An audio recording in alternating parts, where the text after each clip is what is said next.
Hello students, हमारा आज का टॉपिक है optimality test under transportation problem. Students, optimality test करने के लिए बेसिकली दो तरह के मेथड्स यूज़ होते हैं, जिसमें से एक है stepping stone method and second one is Modi method. हम उसमें से आज मोदी मेथड को करना सीखेंगे। हमने मोदी मेथड को समझने के लिए एक एग्जाम्पल क्रिएट किया है। स्टूडेंट्स, अगर किसी को भी पिछले मेथड्स के अंदर प्रॉब्लम है, वेम मेथड के अंदर या नॉर्थ वेस्ट कॉर्नर मेथड या लीस्ट कॉस्ट मेथड के अंदर, तो वो डिस्क्रिप्शन बॉक्स में पिछली वीडियोस का लिंक दिया है, वहाँ से वो मेथड्स को अच्छे से समझ सकता है। और मोदी मेथड को अच्छे से समझने के लिए आप वीडियो को लास्ट तक ज़रूर देखें।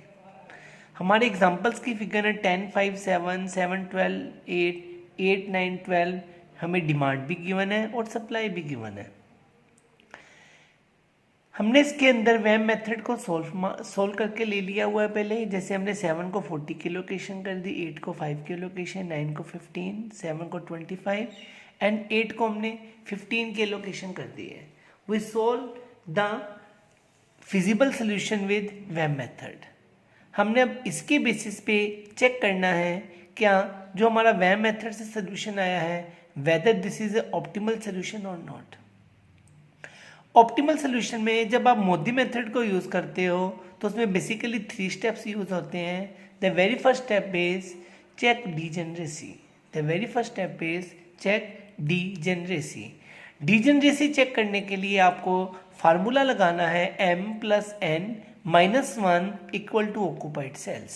m का मतलब है नंबर ऑफ रोज, n का मतलब है number of columns. 3 + 3 -1 equal to occupied cells जहाँ पे आपने एलोकेशन की है 1, 2, 3, 4, 5। तो आपका 5 = 5 आ जाएगा। जब आपका ये इक्वल आ जाएगा तो आपने लिखना है problem is non degenerate. When it is equal the problem is non degenerate. Students, जब तक आपके ये इक्वल नहीं आएंगे तब तक आप इसके स्टेप 2 पे नहीं जा सकते हो। This must be equal 5 = 5। In case अगर ये इक्वल नहीं आते हैं तो उस केस में हम क्या करेंगे वो हम अपनी नेक्स्ट वीडियो के अंदर डिस्कस करेंगे। अब इस केस में ये इक्वल आ चुके हैं, इसलिए अब हम स्टेप 2 के ऊपर जाएंगे। स्टेप 2 के अंदर आपने हर रो को R1, R2, R3, 3 रोज थी तो R1, R2, R3 मान लेना है और हर कॉलम को K1, K2, K3 मान लेना है। हम इसको लिख के रख लेते हैं। हमने हर कॉलम को R1, R2 और R3 मान लेना है। ऐसे ही हर कॉलम को K1, K2 और K3 मान लेना है और कंसिडर करने हैं occupied cells. We will consider the occupied cells. Occupied cells का स्टूडेंट मतलब है जहां पे आपने लोकेशन की हुई है। R1, K2 7, R1, K3 8, R2, K3 9, R3, K2, R3, K1 7, R3, K2 8। आपने जितने भी ऑक्यूपाइड सेल्स हैं उसको लिख लेना है। जैसे हमने R1 + K2 7 लिखा, R1 + K3 8 लिखा, R2 K3 9 लिखा, R3 K1 को 7 और R3 K2 को 8। जितने भी ऑक्यूपाइड सेल्स हैं आपने उसकी एलोकेशन को नहीं लेना है, आपने सीधी उनकी वैल्यूज लेनी है। R1 + K2 7, R1 + K3 8 and so on. जितने भी ऑक्यूपाइड सेल्स हैं स्टूडेंट्स, आप सबकी वैल्यूज को लिख दोगे।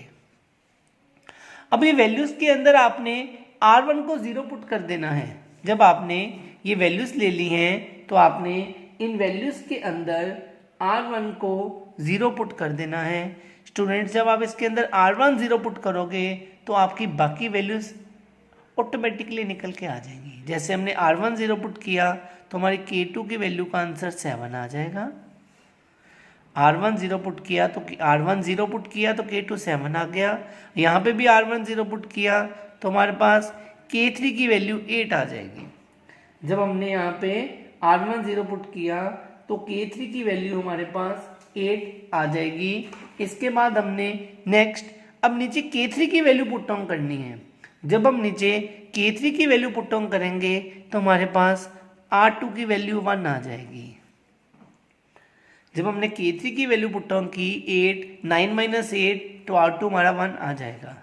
ऐसे ही फोर्थ के अंदर हमारे पास R3 plus K1 equal to 7 था और लास्ट बचा हमारे पास R3 plus K2 equal to 8। तो अब हम नीचे वाली इक्वेशन के अंदर K2 की वैल्यू पुट करते हैं 7 तो हमारे पास R3 भी 1 आ जाएगा।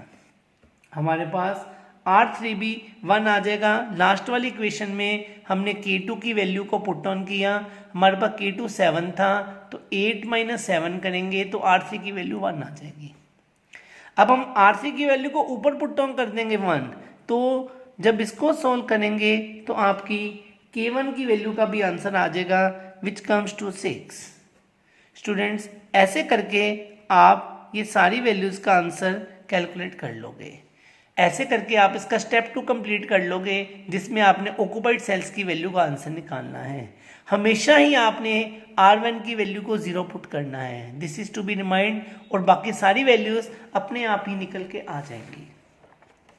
अब स्टूडेंट्स हम इसके अंदर अपना स्टेप 3 करेंगे। स्टेप 3 के अंदर आपने कंसिडर करनी है इसकी अनऑक्युपाइड सेल्स को।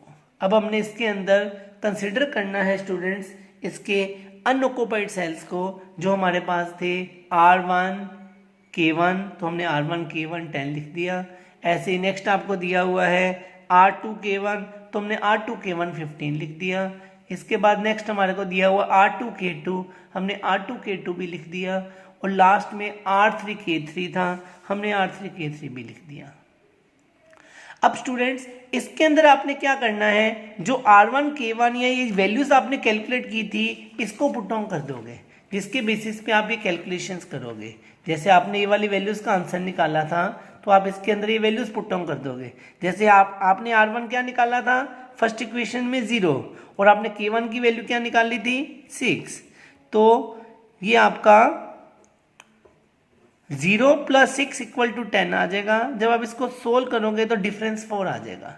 0 प्लस 6 6 आ गया, 10 माइनस 6 आपके पास 4 आ जाएगा। ये आपने ऐसे करके इसकी वैल्यू का डिफरेंस निकाल लिया है। ऐसे ही आप नेक्स्ट में करिए। नेक्स्ट केस में आप क्या करोगे, R2 की वैल्यू पुट ऑन करोगे। R2 की वैल्यू का आंसर आपके पास 1 आया था और K1 का आंसर आपके पास 6 आया था, इक्वल टू 15 आ गया। तो जब आप 15 माइनस 7 करोगे तो आपके पास 8 आ जाएगा डिफरेंस।